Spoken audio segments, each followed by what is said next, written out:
Assalamu alaikum student, how are you? Hope you are all good. Today we are going to proceed chapter second, a gift of chapels. तो हम देख रहे थे कि जो music master थे वो अपने चप्पल्स को इधर उधर तलाश कर रहे हैं, सर्च कर रहे हैं, बट उन्हें मिल नहीं रहा। मीनवाइल पाती और रुकुमानी भी आ चुकी हैं। देखते हैं क्या होता है नेक्स्ट।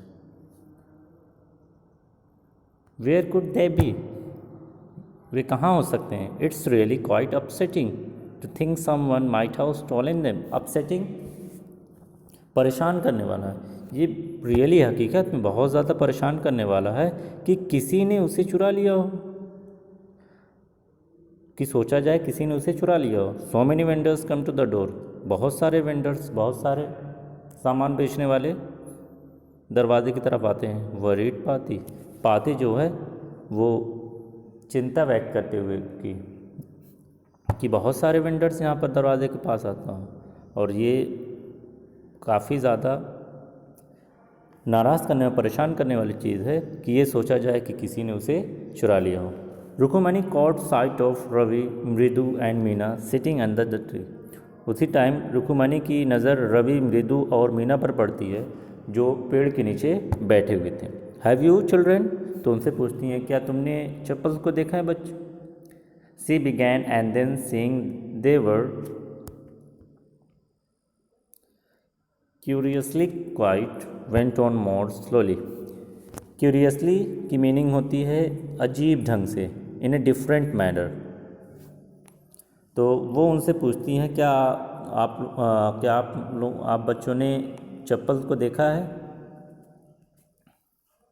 बट वो जो बच्चे थे अजीब ढंग से बिल्कुल शांत थे। तो वो देखते हुए उनको और ज़्यादा गुस्सा आता है और वो कहती हैं seen any one lurking around the veranda. Lurking की मीनिंग साइड में दी हुई है waiting quietly without attracting attention. क्या आप लोगों ने किसी को वरांडा की तरफ चुपचाप खड़े होते हुए देखा है? यानी उनका इशारा था बहुत सारे जो वेंडर्स आते हैं उनमें से किसी को देखा है? Sharp V shaped line had form between her eyebrows. फिर भी उनको जब जवाब कुछ नहीं मिलता, कुछ आंसर्स नहीं मिलते, तो उनकी आंखों पर एक वी शेप लाइन बनती है। ये शो कर रहा है कि वो बहुत ज़्यादा एंगर हो जाते हैं, क्योंकि जब कोई बहुत ज़्यादा गुस्से में हो जाता है तो जो भाव होती हैं आँख की ऊपर की आईब्रो होती है उसको बिल्कुल चढ़ा लेता है, उसका वी शेप बन जाता है। तो यहाँ वी शेप ये बता रहा है कि बहुत ज़्यादा एंग्री है। Another straight, tighter one appeared in place of her usually soft, pleasant mouth. अक्सर जो उनका लहजा होता था वो बिल्कुल सॉफ्ट होता था, बहुत नरमी से बात करती थी, बट यहाँ पर वो बहुत ये कह सकते हैं कि एंग्री वे में, सैड वे में बात कर रही हैं। रुक्मणी वॉज एंग्री थॉट मृदु विद शिवर। अब मृदु सोचती है काँपते हुए कि रुक्मणी बहुत गुस्सा है। She wouldn't be so upset if she knew about the poor beggar with swords on his feet.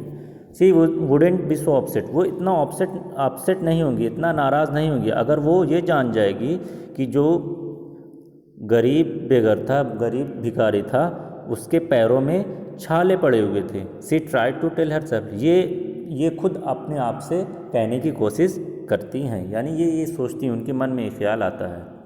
Taking a deep breath she cried Rukmani there was a bigger here.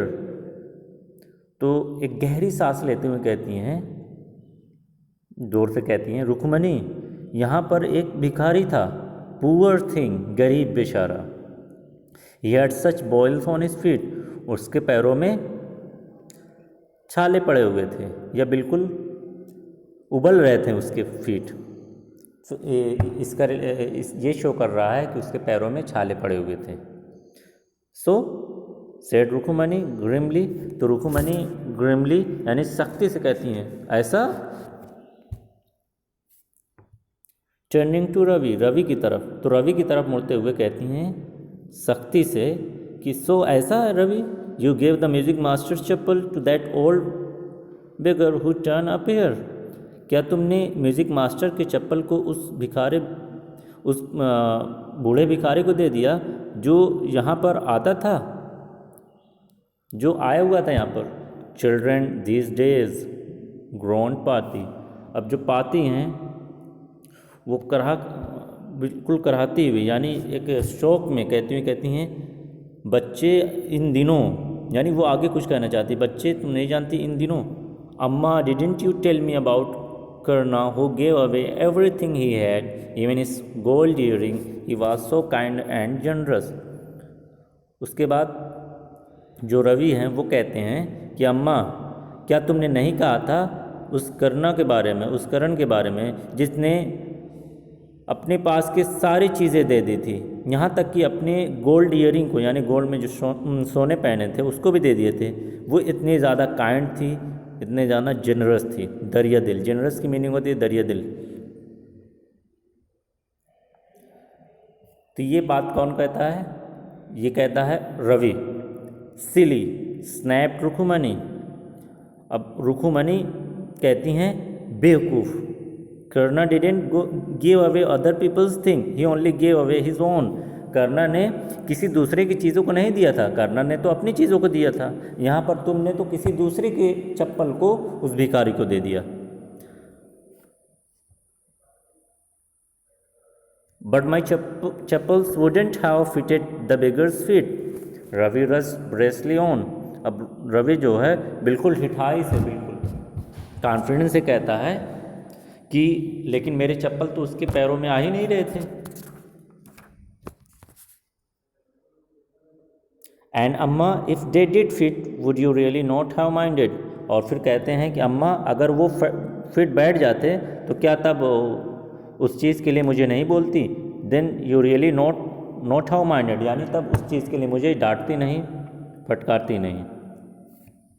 Ravi said Rukmini very angry now go inside this minute. उसके बाद अब रुकुमनी और ज़्यादा गुस्से में कहती हैं Ravi go inside this minute, अब इस समय तुम ठीक है तुम्हारे लिए कि तुम घर के अंदर चले जाओ।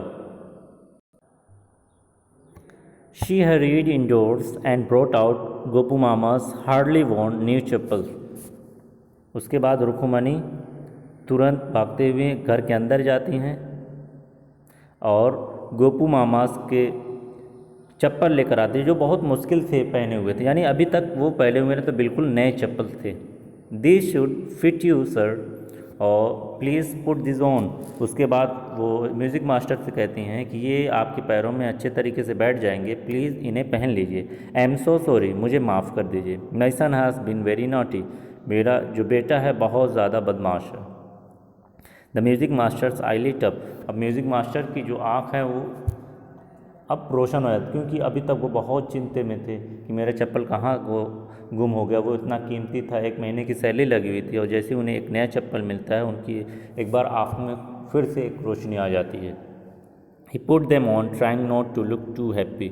उसके बाद वो उन्हें पहन लेते हैं और वो ऐसा दिखाते हैं कि वो काफ़ी ज़्यादा खुश नहीं हैं, यानी एक ये कह सकते हैं